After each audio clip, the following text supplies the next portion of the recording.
नमस्कार। स्वागत है आपका हमारे गुरुजी में। आइए जानते हैं अग्निवास के बारे में।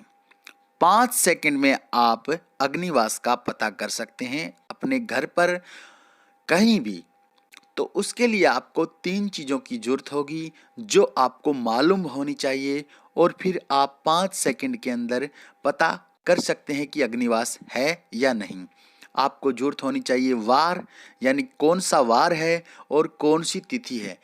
ये जो विशेष चीज़ है वो ध्यान में रखने वाली है। और तीसरी चीज़ होगी पक्ष, यानी 2 पक्ष होते हैं महीने के अंदर, जो कि कृष्ण पक्ष और शुक्ल पक्ष के नाम से जाने जाते हैं। कृष्ण माने काला, यानी जो काला पक्ष होता है जिसके अंदर अमावस्या की तिथि आती है अंत में, वो कृष्ण पक्ष माना गया है। और शुक्ल माने बगुला, यानी जो सफेद पूर्णिमा की चमचमाती रात आती है उसे शुक्ल पक्ष कहा जाता है। कृष्ण पक्ष और शुक्ल पक्ष 2 पक्ष होते हैं। तो तीनों चीज़ों का हमें मालूम होना चाहिए, तभी हम पता कर सकते हैं अग्निवास है या नहीं। यानी पक्ष, तिथि और वार। तो वारों का जो क्रमांक है वो ज्योतिष के अनुसार रविवार के दिन को 1 गिना गया है। यानी रविवार को 1, सोमवार को 2, मंगलवार को 3, बुधवार को 4, बृहस्पतिवार को 5 और शुक्रवार को 6, शनिवार को 7 बताया गया है। ज्योतिष के अनुसार इनके जो नंबर है वो ठीक इनके सामने लिखे गए हैं। उसी प्रकार तिथियों के जो क्रमांक है वो भी उनके सामने रख दिए गए हैं।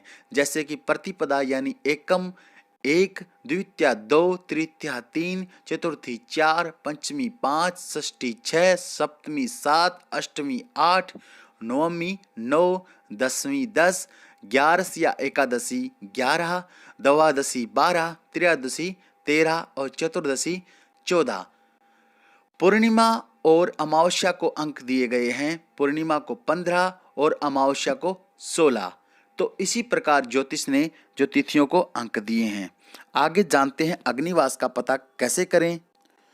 अग्निवास का पता करने के लिए आपको सिर्फ तिथि और वार को जोड़ना होगा और देना होगा 4 से भाग। यानी 4 से भाग देने के बाद जब जो शेष बचेगा उससे आपको पता चल जाएगा कि अग्निवास है या नहीं।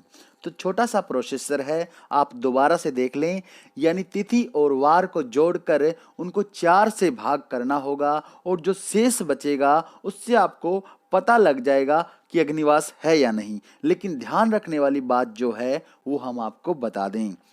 ध्यान रखने वाली बात यह है कि शुक्ल पक्ष अगर हो, यानी तिथि और वार को हम जब जोड़ेंगे तो शुक्ल पक्ष अगर होगा, शुक्ल पक्ष की तिथि होगी तो उसमें एक हम और जोड़ देंगे। जैसे कि हम शुक्ल पक्ष की अगर पंचमी को लेंगे तो 5 के साथ एक और जोड़ेंगे, यानी 6 जोड़ देंगे। और वार जो भी होगा, जैसे कि सोमवार, मंगलवार, बुधवार जो भी है और जिनका जो नंबर है वो जोड़ देंगे। जोड़ने के बाद जो संख्या हमें प्राप्त होगी उसको हम 4 से भाग दे देंगे। अगर 0 बचेगा तो अग्निवास है, और 3 भी बचे तो भी अग्निवास है। क्योंकि अग्निवास जब 0 बचे तो पृथ्वी पर होता है, 1 बचे तो स्वर्ग पर, और 2 बचे तो पाताल में, और 3 बचे तो भी पृथ्वी पर होता है।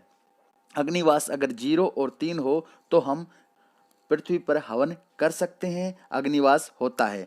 जानिए उदाहरण के जरिए कैसे पता कर सकते हैं। हम आपको एक उदाहरण देते हैं जिससे आप पता कर सकते हैं कि अग्निवास का कैसे पता होगा। जैसे कि शुक्ल पक्ष की तिथि होगी पंचमी, और उसमें एक हमने जोड़ दिया अपनी तरफ से, क्योंकि तिथि जो है वो शुक्ल पक्ष की है। तो पंचमी के 5 और शुक्ल पक्ष के नाम का जो हमने 1 रखा उसको मिलाकर हो गया 6। और वार था उस दिन मान लो मंगलवार, तो मंगलवार के हो गए 3। यानी रविवार को हम 1 मानते हैं, सोमवार को 2 और मंगलवार को 3। पंचमी का 5 और शुक्ल पक्ष का 1 मिलाकर 6, मंगलवार के 3, यानी टोटल 6 और 3 हो गए 9। हमारे को जो संख्या प्राप्त हुई वो हो गई 9। 9 को हम जैसे ही 4 से भाग देते हैं तो जो संख्या हमारे पास प्राप्त होती है वो होती है 1। 1 प्राप्त होने पर देखते हैं कि अग्निवास नहीं है तो हम अग्नि का वास ना मानकर हवन नहीं कर सकते। अगर उसी प्रकार हम आगे देखते हैं, कृष्ण पक्ष की अगर तिथि है पंचमी, तो पंचमी के मानेंगे 5, उसमें एक नहीं जोड़ेंगे क्योंकि शुक्ल पक्ष के नाम का एक जोड़ा जाता है, कृष्ण पक्ष का नहीं जोड़ा जाता। और वार मान लीजिए, हम मान लेते हैं सोमवार, सोमवार का 2 हो गया तो 5 और 2 7, तो हमारे पास अगर हम 7 को भाग देते हैं 4 से तो शेष रहता है 3। अगर 3 देखते हैं तो अग्निवास है, हम उस दिन हवन कर सकते हैं। इसी प्रकार आप किसी भी दिन किसी भी वार का अग्निवास देख सकते हैं सिर्फ 5 सेकंड में, और घर बैठे ही पता कर सकते हैं कि अग्निवास है या नहीं।